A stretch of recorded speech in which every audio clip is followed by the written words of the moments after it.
ముందుగా ఏసాన్ 24 TV news channel కి స్వాగతం.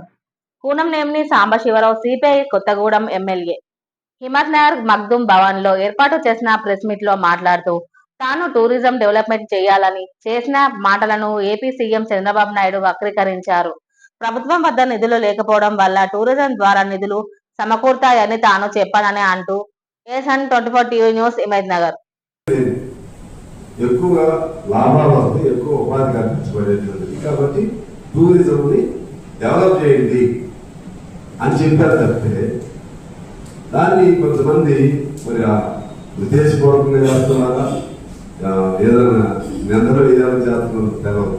అయితే చంద్రబాబు గారు దాన్ని తన అనుభవం మార్చుకుంటూ ఏదో ప్రెస్ మీట్ పెట్టారు కలెక్టర్కి. చూసారా, కమ్యూనిస్టులు 30 ఏళ్ళు పట్టింది. నేను పార్టీ సెక్రటరీ. కమ్యూనిస్ట్ పార్టీలో ఏ సామాన్యుడిని అడిగినా కమ్యూనిజం లేదంటే అసలు ఊరుకుంటారు చెప్పండి? ఏ సామాన్యుడిని అడిగినా సరే, సామాన్యుడైనా నేను కమ్యూనిస్ట్ అంటాను. కమ్యూనిజం లేదని ఎవడు అంటాడు? నేనేమంటాను, అందులో నేను బాధ్యత కలిగిన అంత అమాయకుడిగా.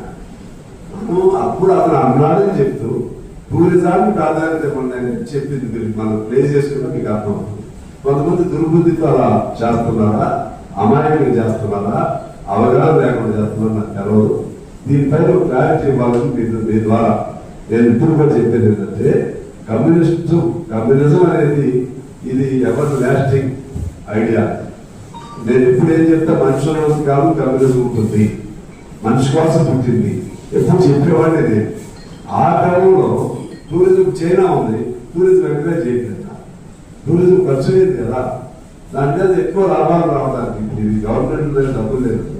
టూరిజం అనేది మన ఈ ఉన్నటువంటి వ్యవస్థ దానికి ఇంపార్టెంట్ అయిందనే సెన్స్ నా భావం.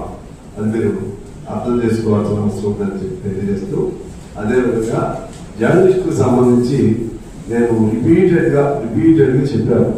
ఇప్పుడు కూడా జర్నలిజానికి సంబంధించి ఒక పాలసీ ప్రభుత్వం తీసుకురావాలి, ఖచ్చితంగా తీసుకురావాలి.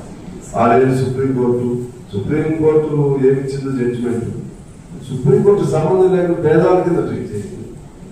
జర్నలిస్టులు కానీ వాళ్ళు ఇల్లు పేదవాళ్ళకి ఇల్లు ఇస్తున్నారు కదా, అట్లా పేదవాళ్ళకి ఇచ్చినట్టుగా ఇవ్వండి, పేదవాళ్ళకి ఇచ్చినట్టుగా హెల్త్ కార్డు ఇవ్వండి.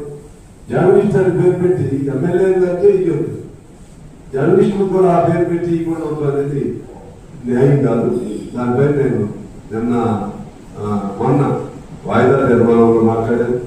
అసెంబ్లీలో 3-4 సార్లు సమయం సందర్భం దొరికినప్పుడల్లా మాట్లాడుతున్నా. ఇందాక చెప్పారు 2 కోట్ల మంది, అందులో మీరు కూడా ఉన్నారు జర్నలిస్టులు కూడా.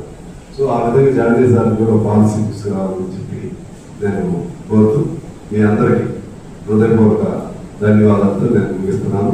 ఇప్పుడు మా